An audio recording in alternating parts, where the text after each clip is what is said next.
왕실을 뒤흔든 것은 거대한 폭로도 비밀 문서도 아니었다. 모든 이야기는 민저의 한 리허설장에서 옮겨진 의자 하나와 사라진 이름표에서 시작됐다고 전해진다. 캐서린이 서야 할 자리가 바뀌었고 그 지시가 국왕의 승인 아래 내려졌다는 말까지 퍼지면서 단순한 의전착오는 권력의 문제로 변했다. 하지만 이 이야기는 확인된 공식 발표가 아니라 정교하게 만들어진 왕실 소문에 가깝다. 그렇기에 더 흥미롭다. 왜 사람들은 카밀라가 자신의 자리를 지키기 위해 미래의 왕비를 밀어냈다는 이야기를 쉽게 믿었을까? 왜 찰스는 남편이 아니라 군주로서 선택해야 했다는 서사가 강한 설득력을 얻었을까? 그 답은 네 사람의 삶에 있다. 오랜 비난 끝에 인정받은 카밀라, 사랑과 왕관 사이에서 살아온 찰스, 왕위를 준비하는 윌리엄, 그리고 새로운 시대의 얼굴이 된 캐서린. 이제 우리는 한 의자를 둘러싼 소문 너머에서 사랑과 권력, 질병과 세대 교체가 영국 왕실을 어떻게 흔들고 있는지 따라가 보려 한다. 제1장, 의자 하나에서 시작된 왕실의 폭풍. 윈저성의 한 비공개 의전 리허설에서 이상한 장면이 벌어졌다는 이야기가 퍼졌다. 캐서린이 국왕 바로 옆에 서도록 준비되어 있던 자리표가 사라졌고 대신 카밀라가 그 위치에 서게 됐다는 것이다. 현장에 있던 직원들은 아무 말도 하지 못한 채 시선을 피했고 누구도 먼저 이유를 설명하려 하지 않았다고 전해진다. 왕실에서 자리는 단순한 편의가 아니다.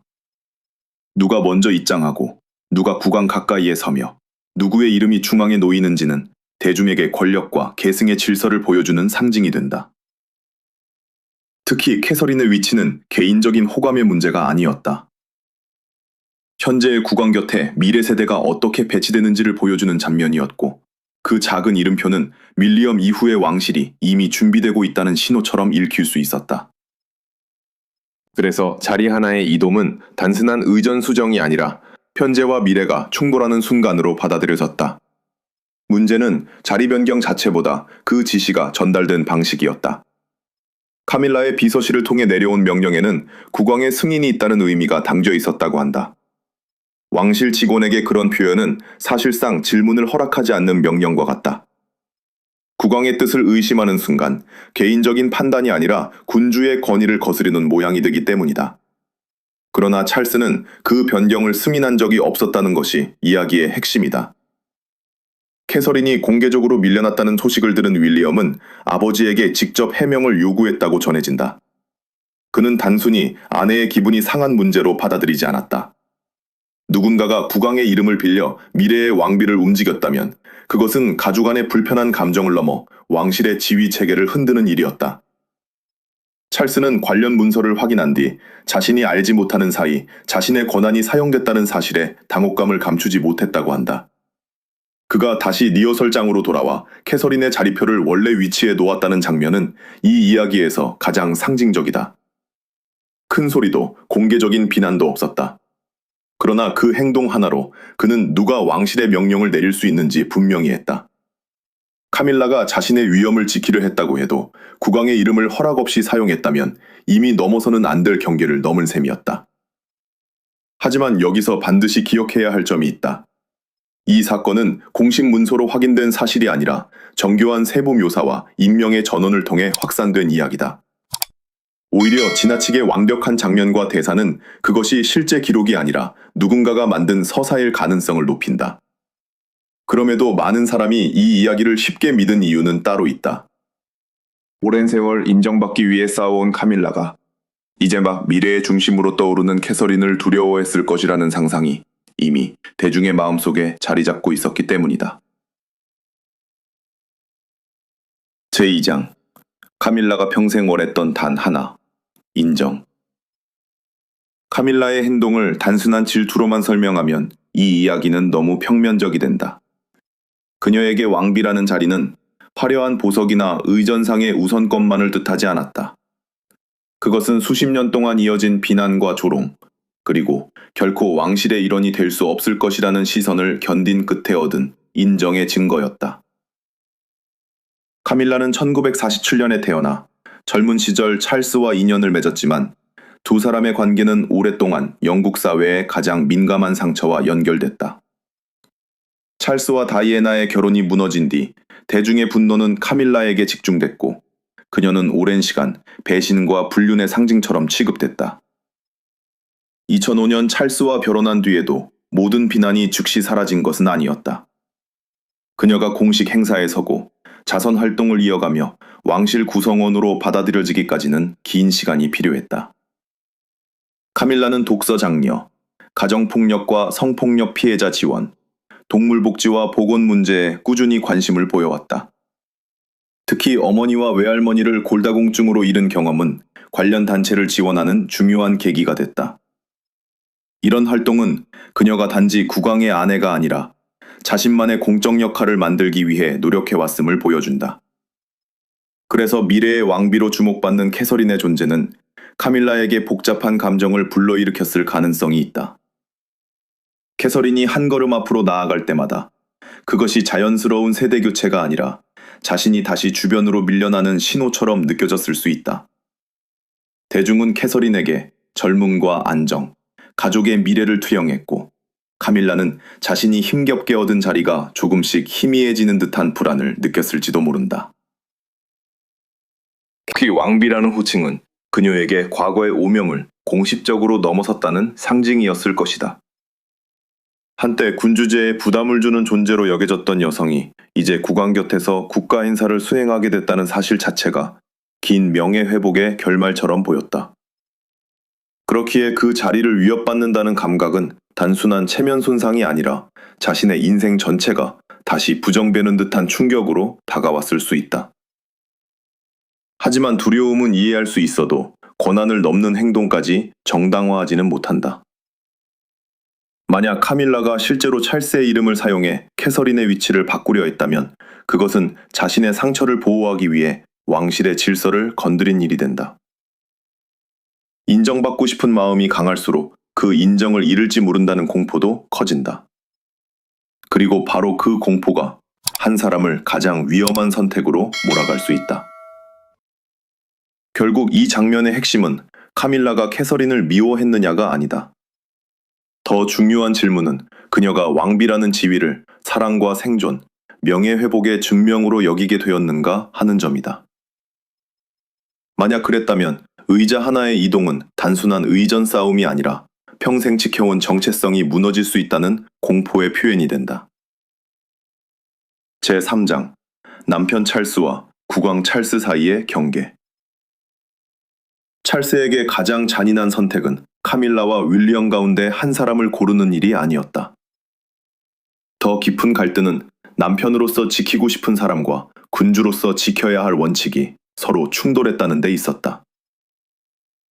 그는 오랜 세월 카밀라를 향한 비난을 함께 견뎠고 그녀가 왕실 안에서 인정받도록 보호해왔다. 그러나 바로 그 보호가 어느 순간부터 역할과 권한의 경계를 흐리게 만들었을 가능성이 있다. 찰스는 1948년에 태어나 어린 시절부터 왕위 계승자의 삶을 살았다. 어머니 엘리자베스 2세가 즉위한 뒤 그는 수십 년 동안 언젠가 왕이 될 사람으로 교육받았고 환경과 농촌, 교육과 공동체 문제에 오랫동안 관심을 기울였다. 2022년 국왕이 된 뒤에는 개인의 감정보다 제도의 연속성을 우선해야 하는 위치에 섰다. 왕관은 사랑하는 사람을 보호할 힘을 주지만 동시에 그 힘을 사적으로 사용할 수 없도록 제한한다. 국왕의 말 한마디는 가족의 의견이 아니라 국가의 의지로 받아들여질 수 있기 때문이다. 이 때문에 카밀라 측에서 국왕의 승인을 내세운 지시가 있었다는 이야기는 찰스에게 단순한 부부 갈등보다 더 큰 충격으로 다가온다. 자신의 이름이 허락 없이 사용됐다면 그것은 곧 군주의 권위가 가족 내부의 경쟁에 이용됐다는 뜻이 된다. 찰스가 캐서린의 자리표를 원래 위치로 되돌렸다는 장면은 아내를 공개적으로 모욕하려는 행동이 아니라 자신의 권한이 어디에서 시작되고 끝나는지를 다시 선언한 것으로 해석할 수 있다. 그의 건강 문제도 이 갈등을 더욱 무겁게 만든다. 찰스는 암 치료 사실이 알려진 뒤에도 공식 업무를 이어갔고 이는 자연스럽게 윌리엄과 캐서린의 역할 확대에 대한 관심을 키웠다. 그러나 후계자가 더 많은 책임을 맡는다고 해서 현 국왕의 시대가 끝났다는 뜻은 아니다. 문제는 카밀라가 이 변화를 자신과 찰스가 밀려나는 신호로 받아들였다는 서사다. 찰스 역시 완전히 책임에서 자유롭지 않다. 그는 사랑과 죄책감, 감사와 권력을 너무 오래 분리하지 못했을 수 있다. 카밀라의 영향력을 제한하는 일이 그녀를 다시 과거의 비난 속으로 밀어넣는 것처럼 느껴졌고, 그래서 필요한 경계를 늦게 세웠을 가능성이 있다. 하지만 경계가 늦게 세워질수록 마지막 조치는 더 차갑고 잔인해진다. 결국 찰스가 마주한 질문은 하나였다. 아내를 지키기 위해 왕의 권위를 모호하게 둘 것인가? 아니면 왕관을 지키기 위해 가장 가까운 사람에게 선을 그을 것인가? 이 소문이 사실이든 아니든 사람들이 이 갈등을 쉽게 믿는 이유는 분명하다. 찰스의 삶 전체가 늘 사랑과 의무 사이의 선택으로 기억돼 왔기 때문이다. 제4장 윌리엄과 캐서린. 아직 오지 않은 왕실의 얼굴. 윌리엄과 캐서린은 아직 왕과 왕비가 아니다. 그러나 두 사람이 공식 행사에 등장하는 방식, 국민과 만나는 태도, 그리고 맡고 있는 사회적 의제는 이미 다음 시대의 분위기를 보여준다. 그래서 캐서린의 자리 하나가 옮겨졌다는 이야기는 단순한 예절 문제가 아니라 미래의 왕실이 현재의 왕실과 충돌한 상징처럼 받아들여졌다. 윌리엄은 왕위 계승자로서 아버지를 보좌하면서도 자신만의 역할을 넓혀왔다. 그는 환경보호와 정신건강, 노숙 문제를 중요한 과제로 삼았고, 홈워즈라는 장기 프로젝트를 통해 거리로 밀려난 사람들이 다시 같은 상황에 놓이지 않도록 지역사회와 협력해왔다. 이런 활동은 그가 단지 왕위를 기다리는 인물이 아니라 앞으로 어떤 군주가 되고 싶은지를 미리 보여주는 과정이기도 하다. 캐서린 역시 화려한 의상이나 가족사진만으로 설명할 수 없는 인물이다. 그녀는 어린 시절의 경험이 성인의 정신건강과 중독, 폭력, 빈곤에까지 영향을 미칠 수 있다는 관점에서 영유아기 지원과 부모 교육에 오랫동안 관심을 기울였다. 세 자녀의 어머니라는 개인적 이미지와 사회적 메시지가 겹치면서 대중은 그녀에게 안정과 절제, 그리고 새로운 세대의 친근한 왕실을 기대하게 됐다. 그렇기에 카밀라가 캐서린의 부상을 위협으로 느꼈다는 소문은 쉽게 퍼질 수 있었다. 캐서린이 국왕 가까이에 설수록 그것은 단순한 인기 경쟁이 아니라 언젠가 왕실의 중심이 이동할 방향을 보여주는 장면처럼 보였기 때문이다. 그러나 세대 교체는 누군가를 즉시 지우는 과정이 아니다. 후계자가 준비되는 동안 현 국왕과 왕비의 역할도 계속 유지되는 것이 군주제의 본래 구조다. 윌리엄은 이 사건에서 아내의 모욕에 분노했지만 복수보다 지휘체계의 혼란을 더 우려한 인물로 그려진다. 그는 카밀라의 참모만 제안하는 절충안으로는 문제가 끝나지 않는다고 판단했다. 왕비라는 호칭이 남아있는 한 왕실 직원들은 그녀의 말에 여전히 국왕의 권위가 실려 있다고 받아들일 수 있기 때문이다. 반면 캐서린은 더 조심스러운 태도를 보였다는 설정이 가능하다. 그녀는 질서를 바로잡아야 한다는 점에는 동의했지만 카밀라를 공개적으로 몰아세우는 일이 찰스를 감정적으로 고립시킬 수 있다고 보았다. 이것은 약함이 아니라 제도의 해법이 가족의 상처까지 해결해주지는 못한다는 현실적인 판단이었다. 결국 윌리엄과 캐서린은 이 갈등에서 승리자가 아니다. 그들은 미래의 왕실을 대표한다는 이유만으로 현재의 불안과 과거의 상처까지 함께 떠안게 됐다. 한쪽의 존재감이 커질수록 다른 쪽이 사라져야 한다는 생각 자체가 이 소문의 가장 위험한 전제였다. 제5장 왕실의 서열은 권력인가 상징인가? 왕실에서 누가 먼저 걷고 어디에 서며 누구의 이름이 국왕 가까이에 놓이는지는 단순한 예절이 아니다. 의전은 말없이 권력의 방향을 보여주는 언어다. 국민은 공식 행사에서 그 배치를 통해 현재의 중심과 미래의 계승자를 읽는다.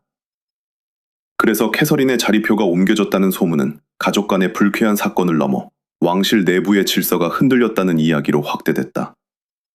그러나 상징적 우선권과 실제 권한은 같은 것이 아니다.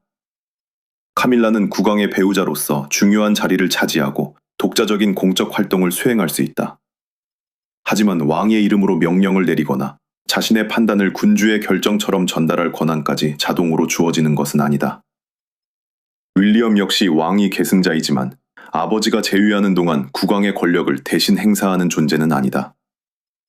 왕실은 가까운 가족일수록 오히려 역할의 경계가 더 분명해야 유지될 수 있다. 이 사건을 바라보는 첫 번째 가능성은 단순한 의전착오다. 복잡한 리허설 과정에서 자리 배치가 잘못 전달됐고 이후 과장된 이야기가 덧붙었을 수 있다. 두 번째는 두 비서실 사이의 해석 충돌이다. 카밀라 측은 왕비의 의전상 지위를 강조했고 윌리엄과 캐서린 측은 계승 서열을 더 중요하게 봤을 가능성이다. 하지만 대중의 관심을 가장 강하게 끈 것은 세 번째 가설이었다. 누군가가 의도적으로 찰스의 승인을 내세워 직원들이 반박하지 못하게 했다는 주장이다. 이 경우 문제는 의자도 감정도 아니다. 국왕의 권위가 개인적인 두려움과 경쟁을 해결하는 도구로 사용됐는지가 핵심이 된다. 찰스가 캐서린의 자리표를 원래 위치로 돌려놓았다는 장면은 그래서 중요한 상징으로 남는다. 그것은 캐서린 편을 들었다는 선언이 아니라 모든 명령은 확인 가능한 하나의 중심에서 나와야 한다는 경고에 가깝다. 윌리엄 또한 직원 몇 명을 교체하는 정도로는 혼란을 막을 수 없다고 판단했을 것이다. 직함이 권력으로 오해되는 한 비슷한 문제가 반복될 수 있기 때문이다.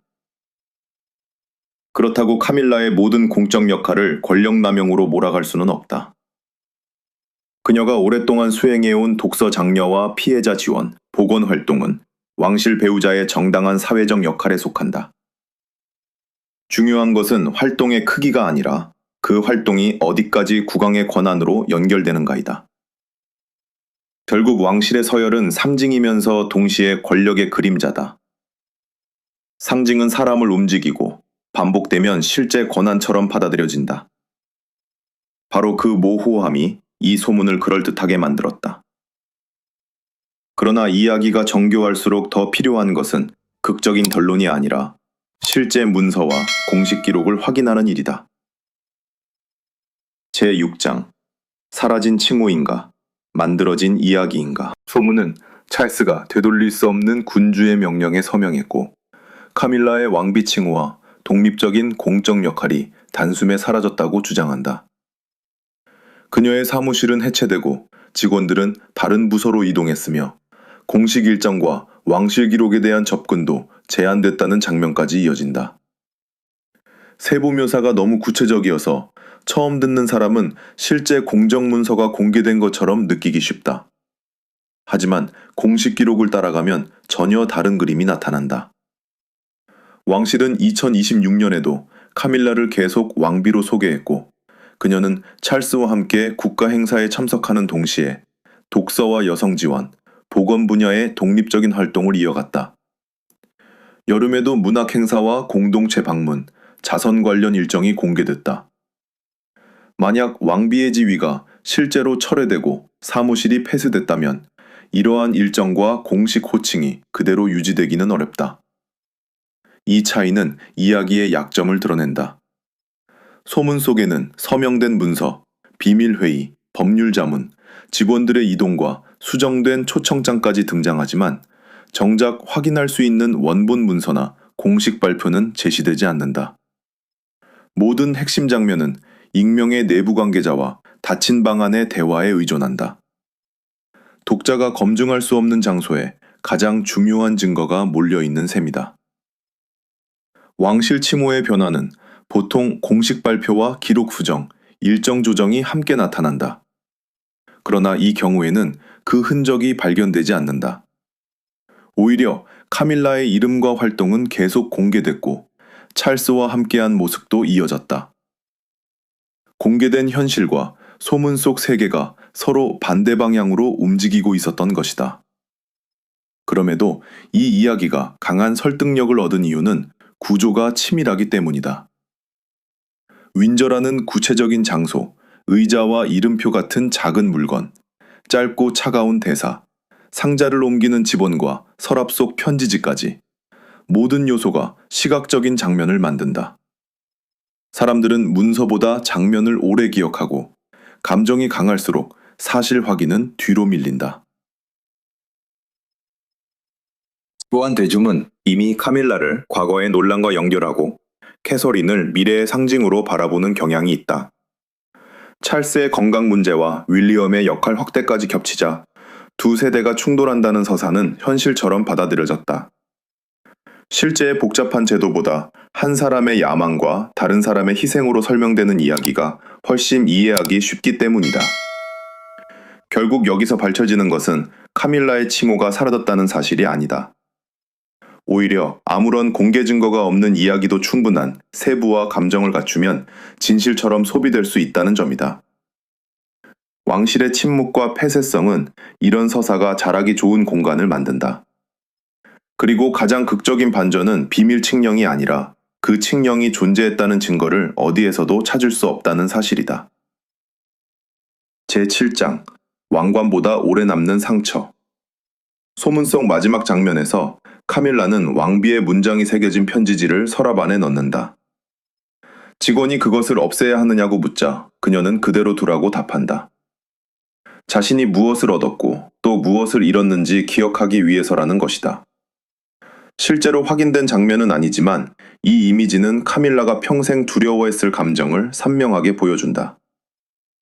어렵게 얻은 인정이 어느 날 다시 과거의 오명으로 되돌아갈 수 있다는 공포다. 찰스가 복도에서 상자를 옮기는 직원들을 바라보다 카밀라와 눈을 마주쳤다는 이야기도 같은 상징을 품고 있다. 한 사람은 왕관의 질서를 지켜야 했고 다른 한 사람은 그 질서 속에서 자신의 존재를 증명하려 했다. 그러나 제도를 바로잡는 결정이 내려졌다고 해도 부부 사이에 생긴 상처까지 함께 치유되는 것은 아니다. 이 서사에서 찰스는 카밀라를 버린 남편이 아니라 너무 오랫동안 사랑과 권한의 경계를 미뤄온 군주로 그려진다. 그는 그녀를 지키는 일이 곧 과거의 비난에서 구해내는 일이라고 믿었을 수 있다. 하지만 경계를 세우지 않은 채 보호만 계속하면 언젠가 그 대가는 더 크고 공개적인 방식으로 돌아온다. 늦은 결단은 원칙을 회복할 수 있어도 관계를 이전 모습으로 되돌리지는 못한다. 카밀라 역시 단순한 패배자로 볼 수 없다. 그녀가 공개적인 반격을 선택하지 않았다는 설정은 싸움을 계속할 경우 두 사람의 결혼과 왕실 전체가 함께 무너질 수 있음을 이해했다는 뜻으로 읽힌다. 침묵은 용서가 아니라 더 큰 파괴를 막기 위한 계산이었을지도 모른다. 그러나 현실의 공식 기록은 다른 결말을 보여준다. 카밀라는 여전히 왕비로 소개되고 있으며 찰스와 함께 공식 행사에 참석하고 자신이 오랫동안 지지해온 독서, 보건, 여성 지원 활동도 이어가고 있다. 윌리엄과 캐서린의 역할이 커지고 있지만 그것이 카밀라의 완전한 퇴장을 뜻한다는 증거는 없다. 결국 이 이야기에 진짜 승자는 없다. 카밀라는 과거의 상처를, 찰스는 사랑과 의무의 모순을, 윌리엄과 캐서린은 아직 시작되지 않은 시대의 부담을 안고 있다. 한 의자를 둘러싼 소문은 사실을 증명하지 못했지만 왕실이 세대 교체와 건강 문제, 대중의 기대 속에서 얼마나 불안정한 균형을 유지하는지는 드러냈다. 왕관은 질서를 지킬 수 있다. 그러나 그 질서를 지키는 과정에서 생긴 상처까지 없애주지는 못한다. 어쩌면 사람들이 이 이야기를 믿고 싶어 했던 이유는 바로 그 점 때문일 것이다. 가장 화려한 제도 안에서도 사랑은 권력을 이기지 못하고 권력 역시 사랑의 손실을 완전히 보상하지 못한다.